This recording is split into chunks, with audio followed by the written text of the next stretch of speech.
The attack happened deep in the night, when the entire village was quiet and most people were already asleep. There was no warning, no siren, no shout, just sudden noise, confusion, and fear spreading from one house to another. Armed men entered the village in groups, moving fast, knowing exactly where to go. Some residents said the attackers came from different directions at the same time, which made escape very difficult. People were woken up by sounds they did not immediately understand. Some thought it was thunder. Others thought it was a misunderstanding between neighbors. But within minutes, it became clear that something was very wrong. Homes were forced open, people were chased out, and panic filled the air. Families ran in different directions, trying to save themselves in the darkness. As this story is going on, please take a moment to like this video and subscribe to the channel, because this helps us bring more real updates like this to you. Those who survived said the attackers stayed long enough to cause serious damage. They moved freely, without resistance, because there was no security presence in the village at that time. Many residents had no way to defend themselves. Some hid inside nearby bushes. Some ran far into the night without knowing where they were going, while others could not escape at all. What shocked people the most was not only the attack itself, but what happened after. Calls were made, messages were sent, distress alerts went out, yet help did not arrive immediately. Hours passed. The attackers were already gone before security forces reached the area. By the time the military arrived, the village was silent again, but the damage had already been done. Please, if you are watching up to this point, like this video and subscribe. It really matters. This delay has raised serious questions among residents and observers. People are asking why help always seems to come after everything is over. Many villagers said this was not the first time they had reported threats or suspicious movements around their area.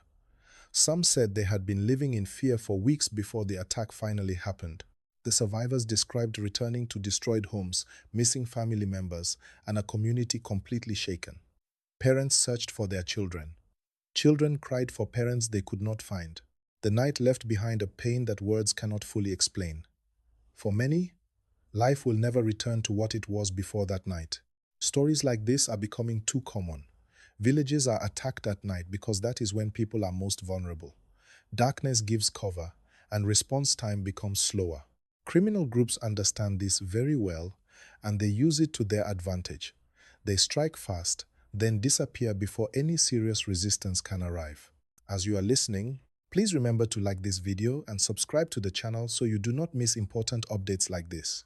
Many Nigerians are now openly expressing frustration. They are asking simple questions. Why do these attacks keep happening? Why do communities feel unprotected? Why is it that the attackers seem to move faster than help? These are not political questions. These are questions about safety, survival, and trust. Security officials often explain that the areas affected are difficult to reach, that the land is wide, and that resources are limited. While this may be true, it does not reduce the pain of those affected. From the point of view of the villagers, what matters is that they were alone when they needed help the most. This situation has also created fear beyond the attacked village. Nearby communities are now on edge. People are sleeping lightly. Some have stopped sending their children to school. Others are already planning to leave their homes because they no longer feel safe. Fear spreads faster than violence, and once it takes hold, it affects everything. If this update is making sense to you, please like the video and subscribe now. Another major concern is the pattern. These attacks are not random anymore. They follow a clear trend. Night attacks, quick movement, delayed response, community suffering. This pattern has made many people lose confidence and demand better protection and faster action.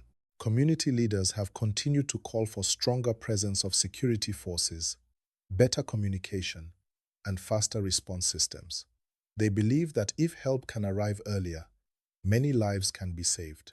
They are not asking for miracles. They are asking for readiness.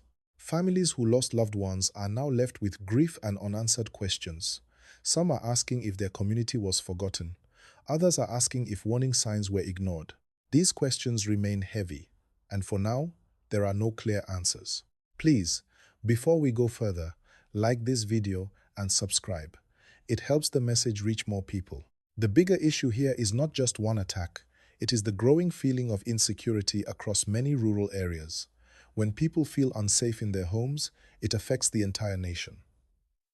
Farmers stop farming, markets stop working normally, schools close, development slows down.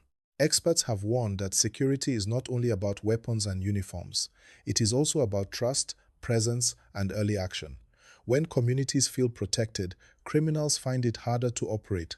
When communities feel abandoned, criminals become bold. Right now, many Nigerians are watching to see what will change after this incident. Will there be better protection? Will response time improve? Will communities be listened to? These are the questions people are waiting to see answered. If you are still watching, please like this video and subscribe to the channel. This story is still developing, and the impact will be felt for a long time. Survivors will need support, communities will need reassurance, and the nation will need honest conversations about safety and responsibility. What many people are now talking about is the silence that usually follows incidents like this. After the cameras leave and the headlines fade, the affected communities are left alone to pick up the pieces. Homes need to be rebuilt, families need healing, and fear needs to be addressed. But too often, attention moves on quickly, while the pain remains. In this case, residents said the morning after the attack felt heavier than the night itself. Daylight revealed the full damage: burned homes, broken doors, empty rooms where people once slept. Some families discovered loved ones were missing. Others realized they had lost everything they worked for in one night. Please, if you are still listening, like this video and subscribe. Your support helps us keep telling these stories. Many survivors explained that leaving their village was not part of their plan before this happened. They had lived there for years, some for generations. But now, staying feels dangerous. Some have moved to nearby towns to stay with relatives. Others are living in temporary shelters, unsure of what the future holds. This movement of people creates another serious problem. When villages are emptied, farmland is abandoned, crops are left to waste, food supply becomes affected. What starts as a security issue slowly turns into an economic problem. Prices rise, hunger increases. Everyone feels the impact, even those far from the attack.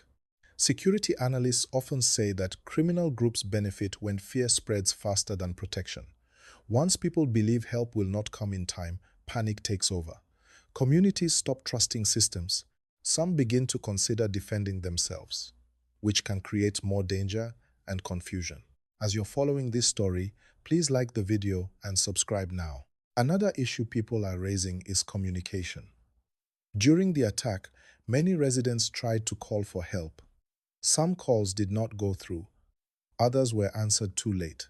This shows how important emergency communication systems are, especially in rural areas. Without fast communication, response will always be delayed. There is also the emotional side of this story that numbers cannot explain. Children who witnessed the attack may struggle to sleep.